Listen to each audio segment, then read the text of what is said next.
첫째 딸 같은 경우는 에딘버러 대학교 합격했고요. 근데 둘째 같은 경우는 워털루 대학교에 합격을 했고, 막내 같은 경우는 자기는 꼭 미국 MIT 대학이다라고 이야기를 하더라고요. 이번 9월 달 초에 시험을 보거든요. 본인이 이제 스스로 그걸 준비를 다 한 케이스고요. 제가 생각했던 게 뭐였냐면, 저는 뭔가 돌파구는 하나가 필요하다라는 생각을 하고 있고요. 실제로 아이들은 공부를 강압적으로 시키던 안 시키던 그 시점이 됐을 때 그 시점들마다 아이들이 스트레스 받는 부분들이 있다고 생각을 해요. 그럼 그 부분을 해소할 수 있는 뭔가가 필요한데, 그게 뭔가가 될지는 그 아이 성향에 따라서 반드시 하나는 만들어줘야 되지 않을까라는 생각을 하고요. 그 다음에 이제 부모가 계속해서 아이들이랑 계속 이야기를 하는 거예요. 저희 같은 경우는 저희 가족들이 하루에 한 1시간 정도씩 매일 같이 이야기할 수 있는 시간을 갖는 거예요. 그래서 오늘 뭐 학교에서 어떤 일이 있었는지 물어보고, 그런데 아이들한테만 물어보면 오히려 그거는 추궁이 될 수 있으니까 오늘 내가 있었던 거, 아빠가 있었던 거, 엄마가 있었던 일을 아이들이 다 보는 앞에서 같이 이야기를 하는 거예요. 우리 가족들은 이런 내용들을 가지고 이야기를 하고 있고 이런 어려움들이 있고 오늘 이런 기쁜 일이 있었구나 라는 것들을 이해할 수 있게 만들다 보니까 서로 이해를 하게 되는 것 같더라고요. 첫째 딸 같은 경우는 본인이 스스로 뭔가를 하려고 하지 않고 시키는 거는 잘하는 아이. 학교에서 성적도 나쁘진 않았어요.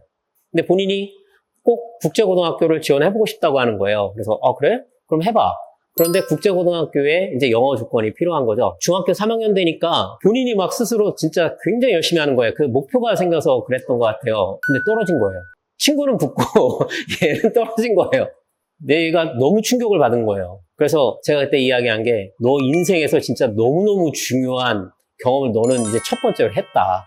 너 진짜 너한테 굉장히 큰 도움이 될 거다. 라고 제가 이야기를 해줬어요. 그랬더니 아이가 자기도 그러면 한번 캐나다 조기 유학 해보고 싶다라고 이야기를 하더라고요. 그때 준비를 해서 캐나다에 이제 조기 유학을 가게 된 거죠. 그 학교 커리큘럼이 사립학교다 보니까 과목을 더 들을 수도 있고 덜 들을 수도 있어요. 아예 그냥 수업을 더 듣게끔 이렇게 진행을 한 겁니다. 그래서 이제 그렇게 해서 공부를 해서 학점을 이수를 하고 제가 한국으로 이제 바로 귀국 조치를 시킵니다. 왜냐하면 그 캐나다에서 공부하고 있는 거랑 똑같은 프로그램이 이 내용이었고, 그러면 굳이 거기서 공부를 할 이유가 없는 거다라는 거를 제가 이제 정확하게 비교를 하면서 볼 수 있는 계기가 된 거예요. 아이를 한국으로 들어오면서 그 프로그램을 탈 수 있게끔 진행을 해준 거죠.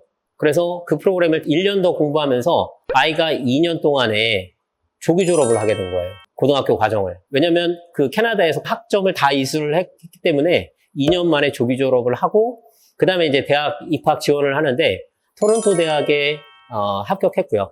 그 다음에 워털루 대학에 합격을 하게 되고, 맥마스터 대학에 합격을 했고요. 맨체스터 대학에도 컴퓨터 사이언스 합격을 하고, 에딘버러 대학교 컴퓨터 사이언스 합격을 해가지고 거기 가서 지금 4년째 공부를 하고 있습니다. 둘째는 어렸을 때부터 공부에 대한 부분은 전혀 관심은 없고 자기는 공부가 하기 싫대요. 왜 하는지 모르겠대요. 그래서 그러면 고등학교도 가지 마라. 근데 네가 진짜 하고 싶은 게 있으면 그걸 찾아봐 라고 이야기를 했습니다. 본인이 스스로 찾고 본인이 할 수 있게끔 만들어주고 싶었어요. 그랬더니 이 아이가 겁이 났나 봐요. 다른 아이들은 다 학교 가는데 자기는 학교를 못 가는 거에 대해서 굉장히 두려웠던 것 같아요. 그래서 저희가 운영하는 학교를 가겠다 이렇게 이야기를 하더라고요. 얘가 들어와서 수업이 재밌어지기 시작한 거예요. 이 수업을 하면서 본인 스스로 뭔가를 다 하게 만들어 놨어요. 굉장히 즐겁게 그거를 하더라고요. 그리고 시간이 많이 지나가도 그거를 하는 거예요. 그래서 바뀌기 시작하더라고요. 본인이 생각하고 자기가 뭐를 해야 될지를 고민을 많이 한 것 같더라고요. 근데 둘째 같은 경우는 7개 대학에 합격을 한 거예요. 토론토 대학교 합격하고, 그 다음에 워털루 대학교는 2개 학과를 지원했어요. 2개 학교에 다 합격을 했는데, 여기는 굉장히 운이 좋게 프레지던트 장학금을 다 2,000불씩 확보를 했고요. 그리고 웨스턴 대학이라고 합격을 했는데, 거기는 장학금 10,000불을 확보를 했어요. 영국의 대학을 지원을 했는데, 영국 대학에서는 언니가 다니는 에딘버러 대학에 합격을 했고, 그 다음에 또 버밍엄 대학에 합격했고, 그리고 리즈 대학도 거기도 합격을 했고, 갑자기 이제 7개 대학에 다 합격을 하니까 본인도 이제 자신감이 많이 생겼나 봐요. 그래서 그 중에 워털루 대학교의 디지털 미디어 이쪽 학과로 결정을 해가지고 이번 이제 9월 달에 그쪽으로 들어가게 됩니다. 저희 막내는 어렸을 때부터 겁이 엄청 많았어요. 그래서 겁을 없애주기 위해서 6살 때부터 얘는 태권도를 보내기 시작한 거예요. 운동을 통해서 심신의 단련도 하고, 그 다음에 어디 가든지 끌리지 않는 생활을 했으면 좋겠다라는 생각을 많이 했습니다. 태권도가 잘 맞았나 봐요. 얘가 태권도 국가대표 선수를 하고 싶다라는 꿈을 가졌어요. 그런데 중학교 2학년 말쯤에 훈련을 하다가 무릎 연골이 끊어진 거예요. 그래서 무릎 연골 수술을 하고 나니까 재생이 안 되는 겁니다. 재활도 해봤는데 그게 복구가 되지 않고, 그래서 아들 같은 경우는 본인이 그 꿈을 접게 되는 상황이 된 거예요. 그래서 실제로 자기가 평생 뭔가를 해나갈 때 그 과정으로 해서 하는 거는 쉽지 않은 거니까 다른 길을 찾아봐도 괜찮을 것 같아 라고 이야기를 했고요.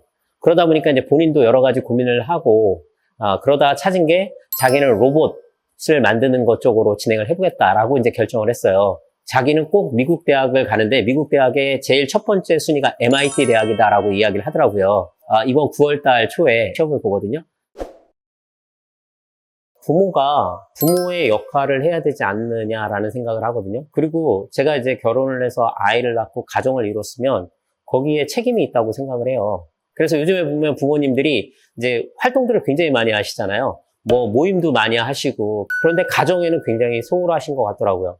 아이와 그 관계를 맺는 그 시간을 정말 최소한 하루에 1시간이라도 그 시간을 드리는 게 아이들한테도 그렇고 그 다음에 가족의 화목을 위해서도 그렇고 너무 필요한 조건이 아니겠는가라는 생각을 많이 하게 됐습니다.